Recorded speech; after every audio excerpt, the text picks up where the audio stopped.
First of all, thank you all for being here today.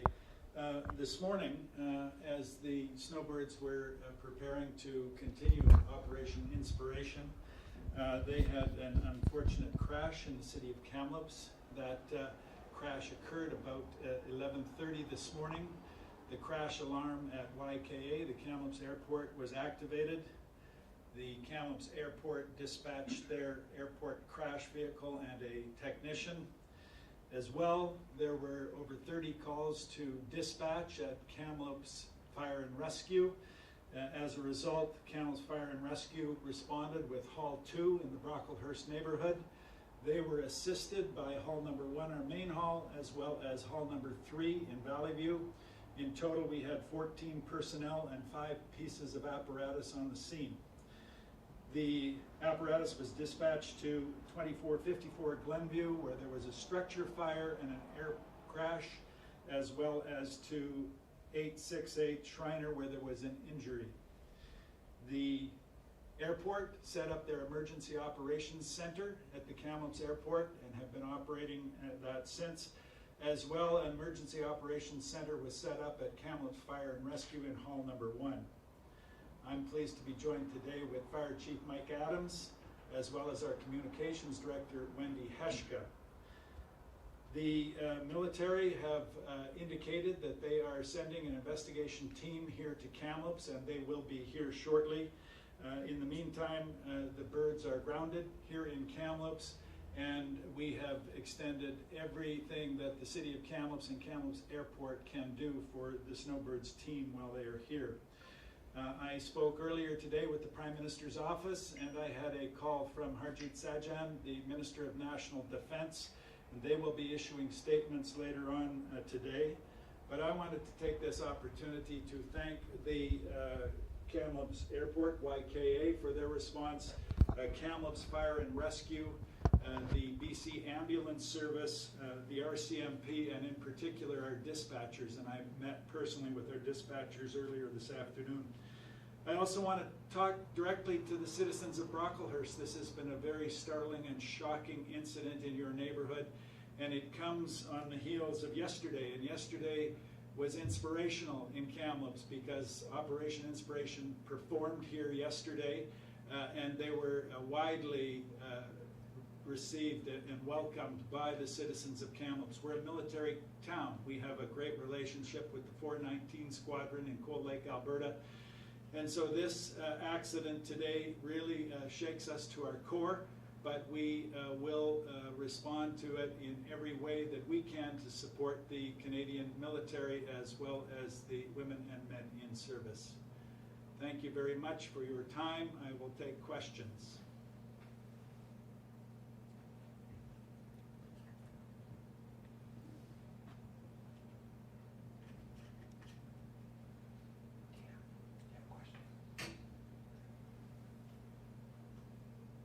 Can you tell us a little bit more about, I know you talked about the emergency response, but also the people of Brocklehurst got out there with hoses. Can you kind of tell us how the neighborhood came together to respond as well?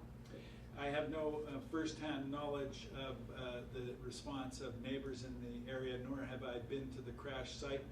That area is closed off until the military get here to do their investigation, and we urge people to respect that. There are, I think, 5 or 6 homes in the immediate vicinity of where this crash occurred that are going to be serviced by our ESS team in terms of providing alternative locations for them. How many? Go ahead. Castanet, Kamloops.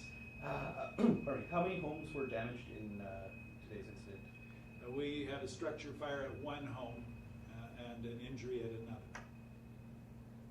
Mayor, just wondering if you have any sense at this time of sort of what the next couple of days are going to look like in terms of road closures and that kind of thing as investigators arrive to do their work.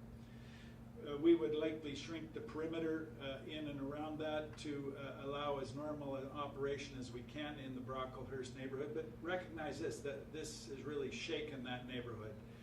I spoke with Councillor Sarai today, who lives there. I spoke with our acting CAO, Byron McCorkle, who lives there.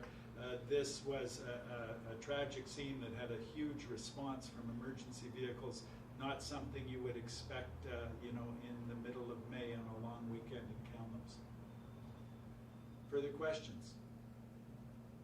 Kamloops this week. Is there any word yet on from the RCAF about how today's incident unfolded? No, and we would expect an announcement from the Royal Canadian Air Force soon with respect to their personnel that were involved, and that is really for them to respond to. Our response today is to speak about the neighborhood and about the response that the City of Kamloops provided in the face of this tragedy.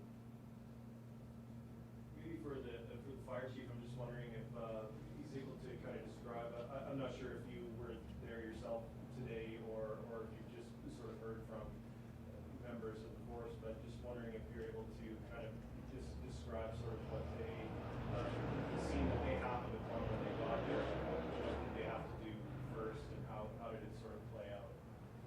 I did attend the scene today, this afternoon, and it was a well-organized scene as far as with regards to establishing a perimeter, a safe zone, and again, credit to the neighbors of the Brocklehurst area.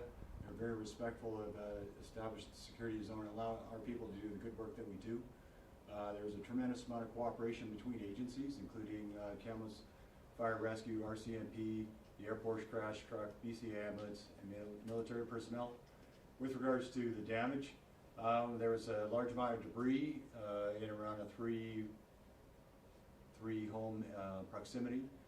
The one home was significantly damaged by fire, and all agencies were working together appropriately.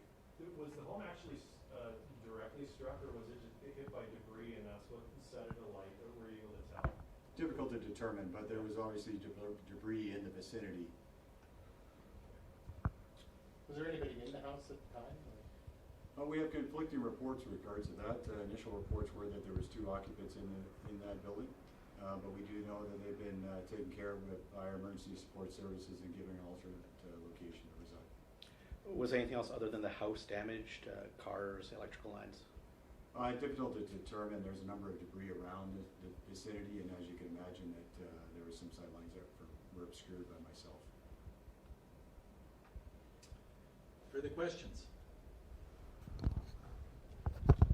Well, like I say, thank you all for being here and the coverage that you are going to continue to provide to this emerging story in Kamloops. And again, our sympathies to the Royal Canadian Air Force for the loss of a Snowbird. And we will be doing everything that we can to cooperate with this investigation in the days to come. Thank you very much.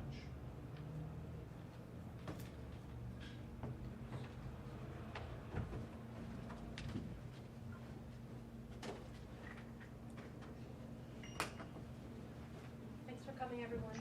6 feet apart. Yeah. Thanks a lot. Distance. If you need any more information,